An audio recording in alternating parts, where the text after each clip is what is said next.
Oye, habíamos estado discutiendo aquí, yo tuve que separar las mesas, ¿no? Se la perdieron, no lo pudimos transmitir por televisión porque evidentemente este espacio Radio Polar no fomenta la violencia, sino que todo lo contrario, la concordia y la discusión civilizada. Habíamos quedado, hasta se están arreglando la corbata acá, Hernán. y yo estoy peinando. Bueno, se está peinando ahí. Oye, pero no, estuvo interesante. Evidentemente que acá hay posturas contradictorias porque las ideologías priman, ¿eh? Sin embargo, está el espacio y el ambiente para poder discutir. Oye, pero nos habíamos quedado más al margen de esta cuestión de la manifestación, de la violencia, de la no violencia, de la ley de antiencapuchados. Nos quedó el temita pendiente de qué es lo que tiene que hacer el gobierno para sacar a la gente de la calle, pues. Partamos por nada, porque es que quiero para darle más espacio. Quedó como perdón la expresión, que a mí me gusta mucho, un cogollito de una cosita. Lo que pasa es que cuando se habla... Un retazo, una reminiscencia. Cierto. Cuando se habla, y que creo que nadie puede estar en desacuerdo de las colusiones, ¿cierto? Pero, por ejemplo, yo recuerdo el gobierno de Ricardo Lagos, los famosos sobresueldos. Cuando el presidente Lagos, aparte el ministro le regalaron un sobre, ¿cierto? Totalmente ilegal. Y después, impuesto interno, ¿qué hace? Lo declara que están exentos de impuestos eso dinero. Si nosotros recibiéramos un sueldo, ¿cierto? Y no pagáramos impuestos, estaríamos... Sí, pero la pregunta ahí, ¿y qué pasó con la constructora Belfi, que fue la que propuso las coimas? Bueno, es que ese es el punto. Es que ahí va el punto. Cuando se habla de colusiones y cuando se habla de buenas prácticas, estamos hablando de prácticas también de los políticos. A eso iba yo. Aquí hay un maridaje, ¿cierto? Una cosa incestuosa entre ciertos políticos o muchos políticos y ciertos empresarios, porque no todo el empresario, porque el empresario chico va a ser muy difícil, ¿cierto? O sea, no tiene para hacerlo, ¿cierto? Entonces, por eso que cuando se habla y se apunta el dedo con algunos, también hay que apuntarse el dedo a veces uno mismo. Yo no digo por Eduardo, estoy diciendo a los políticos, ¿cierto? A los políticos. Respecto de las pensiones, no olvidemos que la propuesta de Michelle Bachelet era una AFP estatal. O sea, no era eliminar la AFP, era una AFP estatal. No había agua en la piscina para... Sí, había, porque no se olviden. No había agua en la piscina para una cuestión mucho más entre el 14 osada. O sea, para eso había. Entre el 14 y el 18, ustedes tenían mayoría y tenían quórum calificado, lo tenían. Había claridad que había que romper con el sistema, pero no había agua en la piscina para romperlo. Pero sí, a lo mejor para eso, y finalmente no se pudo. Había agua en la piscina porque... Y finalmente no se pudo porque tu partido se puso. Yo te voy a revisar.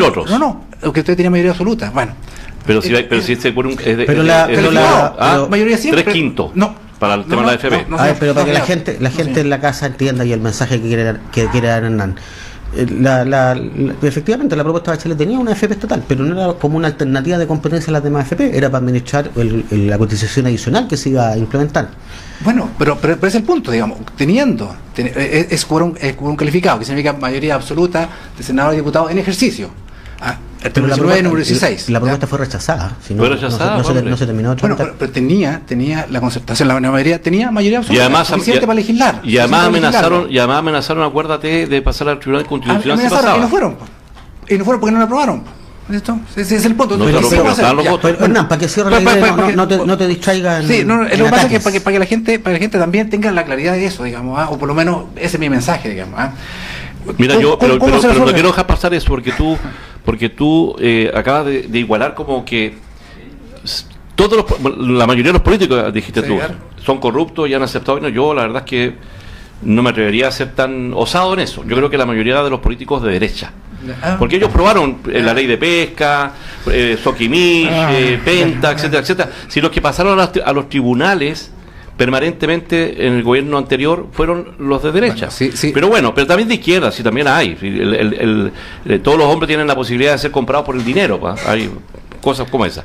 Pero no vas a comparar tú todo lo que ocurrió con el empresariado que se apropió de las empresas del Estado en la época de la dictadura, todo lo que ocurrió después, con todo lo que... Pero todavía seguimos discutiendo aquí de cuestiones, una disputa entre ustedes dos, y ninguno de los dos me ha dicho cómo sacamos a la gente de la calle. Eduardo, dando cuenta de lo que la gente está pidiendo. ¿Qué es lo que está pidiendo la gente? En primer lugar, que se resuelva el problema de verdad, ¿no es cierto?, de las pensiones. No solamente las pensiones básicas solidarias que se la van a entregar a un viejito, una pobre anciana que va a cumplir 80 años, recién cuando todos sabemos que de 12 personas solamente una alcanza a llegar a los 80 años. Por lo tanto, es una propuesta miserable. Y después un 30% para los que tienen entre 65, ¿no es cierto?, y 80 años. Eso es nada comparado con la posibilidad que tiene el Estado chino de decir, ¿Cómo solucionamos el problema de las pensiones de los que se están jubilando hoy día, la clase media? ¿Tu apuesta entonces a atacar pensiones? Atacar pensiones, pero no solamente los más vulnerables, que ya... El sistema integral. El sistema completo. ¿Con AFP o sin AFP? Yo no estoy partidario de la AFP tal como está el modelo hoy día. Hay propuestas alternativas. UTOF es uno de los que ha propuesto, que es miembro del Partido Socialista, una propuesta alternativa que es una mixtura. Atacando eso, el tema de la salud. Si todos sabemos que el 80% de la gente está hoy día en FONASA, y FONASA tiene serios problemas para atender, es cuestión de ver la realidad de los hospitales públicos en Chile. El tema de la educación, la presidenta Bachelet había planteado la educación gratuita universal y de calidad para todos, y se logró solamente un avance no tengo los siguientes temas entonces: pensiones, sí, salud, educación. Esos son los temas que tú dices. ¿Y, sí, ley anti-encapuchado? No, absolutamente no estoy de acuerdo. Hernán, tus prioridades, ¿qué es lo que el gobierno debiese hacer o legislar o arreglar en este espacio que queda, digamos, para sacar a la gente de la calle? Bueno, lo que uno escucha, yo lo voy a decir directamente, no en la calle, con la gente que uno conversa y que no va a la calle, que es la gente que está más tranquila, más calmada, ¿cierto? Y uno puede conversar, y que no digo que sea partidario del gobierno de Piñera, digo que conversa tranquilamente, ¿cierto? Efectivamente, el tema pensiones, porque es claro que hay que arreglarlo, ¿cierto? Una persona no puede pensionarse con 180, 110, efectivamente eso es muy complejo, y eso te crea malestar, demasiado de malestar social. Eso creo que ahí hay que... Pero también es conjunto con decir esto, es evidentemente una solución de 40 días difícil hacerla, digamos, porque ni siquiera el gobierno anterior se pudo solucionar este tema, difícilmente pedirle, ¿cierto? Lo que sí es cierto que uno le pediría una especie de agenda, de un calendario, que eso sería más razonable. ¿Sabes? Mire, de aquí a tanto tiempo... De aquí a 2 años puede ser, no tiene por qué ser mañana. Porque no es mañana, de aquí a 2 años podemos hacer esto y vamos a hacer... Creo que sería eso para que descomprima, digamos. Pedirle ahora solucionador es difícil. El tema de remuneraciones, se está trabajando en eso, ¿cierto? Se hizo un anuncio, se va a subir a 301.000 pesos líquidos, ¿cierto? Porque la propuesta era 350 imponible, claro. ¿cierto? Hay una sutileza ahí, pero al final es un poquito más de plata en realidad. Claro, ¿cierto? Lo que también es un avance, porque el gobierno, el Estado en realidad se va a poner con el saldo, el diferencial que no es imponible tampoco, digamos, el diferencial no es imponible, ¿cierto? Lo que también genera... El tema de educación, yo diría que... las prioridades para ti, no tiene por qué ser la misma de la educación, la verdad es que no es que no sea una prioridad, sino que hoy día la cobertura en general es buena. Yo creo que nadie podría decir lo contrario. La cobertura es buena. Se ha avanzado la educación gratuita de hasta cuarto medio, digamos, toda la enseñanza secundaria gratuita. Y universitaria también. O sea, creo que por ahí uno está... Yo volvería al sistema de subvencionado, digamos. Yo volvería al colegio y a un lucro de educación bastante fiscalizado, digamos, que es lo que se dejó de hacer. Pero eso la gente en la calle no lo está viendo. Es que tú me dijiste mi prioridad, por eso. Bueno, por eso, ¿tú crees que con eso la gente sale en la calle? Volviendo con el lucro de la educación. El tema de las pensiones, perdón, usted tiene razón. El tema de educación, el tema de la salud, efectivamente, es un tema muy, muy sensible, ¿cierto? El tema de salud y medicamento, que van obviamente de la mano. Ahora, habiendo coincidencia en las cosas que plantean ustedes, ¿por qué la clase política tiene un acuerdo tan magro que simplemente se puso de acuerdo en una constitución política a largo plazo que todavía está ahí tambaleándose, pero no hay proyectos puntuales para, entendiendo además que no es para mañana? Así es. Porque todo el mundo tiene claro que el sistema de pensiones ha funcionado más 40 años, no lo vamos a arreglar en 40 días. Pero dicho eso, ¿por qué no hay entonces más generosidad, más audacia, más inteligencia, más acuerdo, más, no sé, pues inclusive hasta más astucia política para decir, oye, estas son las 3 o 4 cosas? Porque además lo mismo que ustedes me dijeron es lo que salió en una encuesta medida por Plaza Ciudadana, creo que fue. Sí, está buscando la... Sí, y son exactamente las mismas, y de hecho el 51%, o sea, por lejos, era el tema de pensiones que tenía el primer lugar. Entonces, ¿por qué no tenemos entonces un trabajo consistente en atacar eso? Y otra pregunta, ¿cuál es el rol que está haciendo, no sé, los partidos políticos o grupos de pensamiento para entregar propuestas? Porque yo he visto propuestas de universidades, por ejemplo, respecto a cómo tendría que ser un nuevo sistema de pensiones o la regulación de bandas de pensión. Es que al menos en esos dos temas, educación y salud, a pesar de que pueden haber coincidencias, que son los problemas que hay que solucionar, las formas de solucionar son distintas, porque... Sabemos el problema, pero no la solución. Sí, porque la derecha, más conservadora, pretende seguir con un modelo donde la salud y la educación ojalá estén en manos privadas. Acaba de decirlo Hernán. La salud subvencionada, o sea, él habla de la educación. Los ciudadanos les subvencionamos a los privados para que hagan su negocio y lucren, porque en realidad en el mundo desarrollado de la OCDE, la educación no está conceptualizada como una educación de carácter lucrativa en general desde el Estado. Hay empresas privadas que pueden perfectamente tener universidad y tener escuelas y hacer con su dinero lo que quieran, pero acá estamos hablando del dinero público. Y el concepto contrario es que el dinero público debe dedicarse integralmente a la educación pública y a la salud pública. Y ahí no hay acuerdo, sí, obviamente. Oye, y Hernán, mira, porque pensando en el fondo que los postulados de Milton Friedman, ¿cierto?, seguidor de la escuela de Auschwitz, al final, cuando a él se le ocurre esta idea del neoliberalismo que le llaman monetarismo, él lo dice como una antítesis finalmente al sistema de bienestar, o inclusive también al sistema keynesiano. Y dice que el Estado está gastando mucha plata en esas cuestiones y que por lo tanto es ineficiente y que hay que dejar que el libre mercado funcione, reducir el Estado, qué sé yo. Pero eso también, ese modelo se plantea cuando también el modelo keynesiano ya lleva 40 años. Hoy día también ya lleva 40 años el modelo neoliberal y quizá un poquito más en algunos países, y está haciendo agua en algunos lados. De hecho, en Chile ha sido el reclamo. Entonces, ¿no es también hora de plantearse un nuevo paradigma y decir de que hay ciertos postulados de Keynes que están correctos, hay otros de Milton Friedman que están correctos, pero no todos los postulados de los dos están absolutamente correctos, y pensar en una nueva realidad? Es que yo parto de la base que el sistema no está haciendo agua, por eso. ¿Tú partes que el sistema está? Sí, no está haciendo agua, digamos. Y insisto, no es una opinión mía, sino que con gente incluso que ni siquiera votó por este gobierno, digamos, que te dicen, hacemos unos cambios por aquí y por allá, y me lo dicen, y esta cosa funciona mejor, digamos, sobre todo en el caso de repartir mejor. Si esto, incluso más una cosa, mucha gente es repetitivo, te dicen, si se repartiera mejor, dejamos todo igual, pero se reparta mejor. A mí no importa que la empresa gane millones y miles de millones de pesos. Y cuando dice repartir mejor, ¿a qué se refiere el repartir mejor? ¿Cómo se logra eso, repartir mejor? Bueno, yo creo que son conversaciones en general de cierto, no tan, pero yo me refiero a que efectivamente, por ejemplo, en tema de salud, cierto, que si se repartir mejor, que pueda tener una mejor provisión de salud, sea porque tampoco te lo dicen, sea o pública o sea estatal, digamos, o sea pública o sea estatal, una educación, o sea pública o sea estatal, digamos, o sea un día usted estaba leyendo, no me acuerdo en qué país europeo, ¿cierto? Crecientemente, en un país, digamos, se está dando voucher incluso a los colegios para que la gente vaya, ¿cierto? Pero con la obligación de ese colegio, ¿cierto?, que recibe fondos del Estado, pero que no discrimine a los alumnos. O sea, puede entrar cualquier alumno y el Estado le pasa directamente el dinero, tipo subvención, digamos, subvención. Pero aquí una de las cosas que se eliminó justamente la discriminación, porque lo que se decía es que el establecimiento educacional elegía a las familias. Por supuesto. Yo creo que estaba bien, digamos, sí estaba correcto, digamos, ¿cierto? Pero ahí de sacar al lucro, digamos, de educación no me parece. Pero faltaba ese componente, digamos, de igualdad. Y te dicen que el tema de salud, que es muy importante para ellos, el tema también y volvemos a lo mismo, el tema de pensiones, digamos, o sea, me da lo mismo que gane, pero si hay mejores sueldos, no importa, da lo mismo que cuánto gane el otro.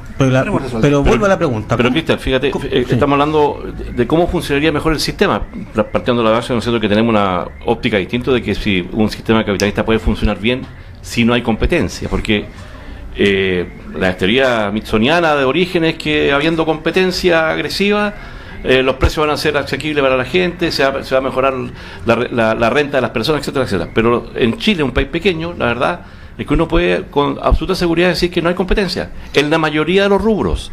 Hay 2 o 3 grandes cadenas de retail, hay 2 o 3 grandes farmacias, hay 2 o 3 grandes navieras, hay 2 o 3, en Magallanes hay 2 o 3 grandes constructoras, y es una hecho de la causa que en general se coluden. Sí, de hecho entonces, la competencia es para la instalación, pero no después para la prestación. Entonces, yo creo que para que funcione ese modelo que le gusta tanto a Hernán capitalista, tiene que ser más punitivo. Es decir, la persona que se sale, ¿no es cierto?, de las reglas del juego, de competencia, tiene que ir a la cárcel. Y ahí donde la gente siente que no hay justicia, porque como dices tú, se criminaliza la protesta, pero no hay ninguna ley punitiva para los que se coluden. Entonces, y si no hay competencia, el Estado tiene que regular, pues no hay otra forma. Ahora, el Código Penal, nuestro Código Penal, ¿tiene sanciones efectivas para los delitos de cuello y corbata? Porque el fraude está, por ejemplo, tipificado. El lavado de activos también está tipificado. Bueno, el narcotráfico igual está tipificado. Pero otros tipos de delitos económicos, como por ejemplo, no sé, por estafas, por ejemplo. La estafa, ¿cierto? Apropiación indebida. La apropiación indebida de fondos, ¿cierto? O de repente cuando el accionista mayoritario se aprovecha de los minoritarios, ¿cierto? Para pasar las pérdidas. Que también una forma de estafa y de fraude. O el uso de información privilegiada. Eso se legisló, ¿cierto? La administración del leal, ¿cierto? Que no estaba en Chile, que hace ya 2 años. ¿Qué pasó con el caso entonces, información privilegiada? Entonces, bueno, en un sistema libre, digamos, una de las mayores sanciones es justamente las colusiones, porque va al corazón y a la esencia misma de un sistema libre. Sí, porque rompe la confianza. Porque rompe la confianza, digamos. Y yo creo que habrá gente que no está de acuerdo, pero creo que es transversal, ¿cierto? En todo esto, la derecha, en todo lo malo de la película, y que efectivamente debe haber altas sanciones, ¿cierto? Y mucha gente lo estaba pidiendo desde ya, digamos, hace tiempo estaba pidiendo estos temas, porque efectivamente, recuerdo toda la razón, si tú pones altas sanciones con cárceles efectivas, ¿cierto? Pues la medida que tú pongas más altas penas, ¿cierto? La medida que sea la más alta pena, la pena más baja, aparte de que sea muy alta, ¿cierto? Contradictorio, las atenuantes, aunque sean varias atenuantes, igual va a tener pena efectiva de cárcel. ¿Y cuando no hay competencia? Porque no hay, en el mercado no da para... Bueno, no, por supuesto, es lo que está hecho, digamos, si el sistema contempla esa situación, digamos, si lo contempla, y si efectivamente, y si el monopolio o lo que sea, ¿cierto?, está abusando de también tiene que intervenir. Pero esas figuras no están en el Código Penal, en nuestro Código Penal. ¿Cuál? La que tú señalabas, por ejemplo, del delito, porque está solamente la administración del leal. Claro. Pero la colusión misma, el fraude o la estafa, digamos, bueno, fraude y la estafa están, claro. pero todas estas quejas que la gente ha señalado, por ejemplo, la colusión del Confort. ¿Por qué los ejecutivos que se coludieron? ¿O por qué hay normas, sí. ¿Y por qué no se fueron detenidos? ¿Por qué no están presos? Porque las penas primero no son tan altas y después viene la famosa atenuante, digamos. Ya, o sea empiezan a bajar y... O sea, por eso, para dejarlo claro, habiendo sanción, claro, no es tan grave como la sanción de robarse una gallina. Por ejemplo. Como por ejemplo. Entonces, la medida que tú subas... Como las que pretenden ahora con el tema de los encapuchados, que son por eso, 5 años. Va a ser más grave encapucharse que robarse $1.000 millones. Bueno...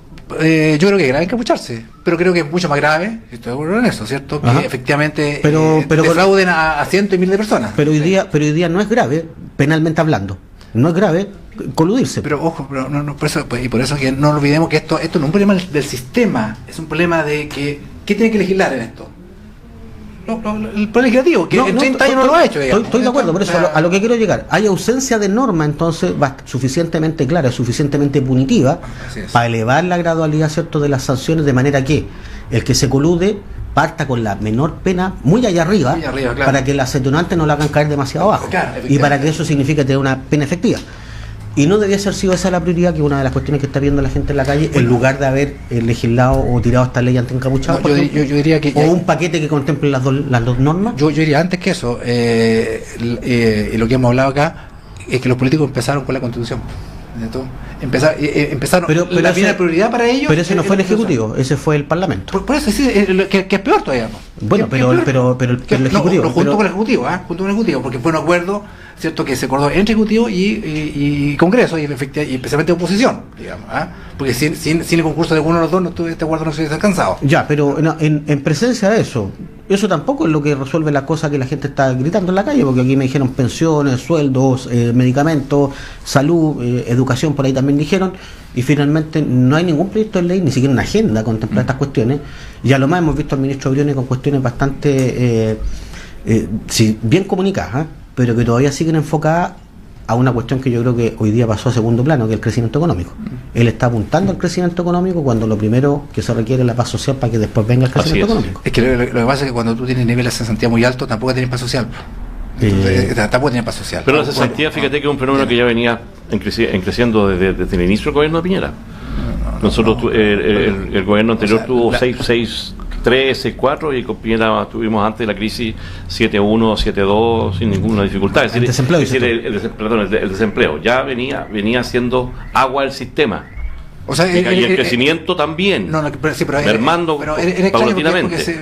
Yo alguna vez he leído un fenómeno que extraño, digamos, porque habiendo crecimiento, ¿cierto?, el empleo no se comportaba de la misma manera que el crecimiento, digamos. O sea, hay una resistencia al empleo que era como extraña, digamos. Algunos pero que no es un factor determinante, pero hablaban de los inmigrantes, ¿cierto? Más fuerza laboral, ¿cierto? Mismos puestos de trabajo, más fuerza laboral, pero que se hizo un estudio también que no era relevante, pero que incidía. No es relevante, pero incidía. Los libros dicen que la migración aumenta la frontera de producción y por lo tanto el PIB tendencial crece. Claro, por eso digo, pero hay efectivamente, pero efectivamente hay, pero era una contradicción, digamos, que habiendo más crecimiento que los gobiernos anteriores, sin embargo el empleo, por algún motivo, no se resistía. Porque no chorreaba, pues, porque no chorreaba nomás, pues. Oye, bueno, ha estado entretenido el programa, pero aquí pura pelea, nadie se puso de acuerdo. Al final no me tiraron ninguna solución para cómo sacamos a la gente de la calle, más allá de decir que pensaban estas cosas.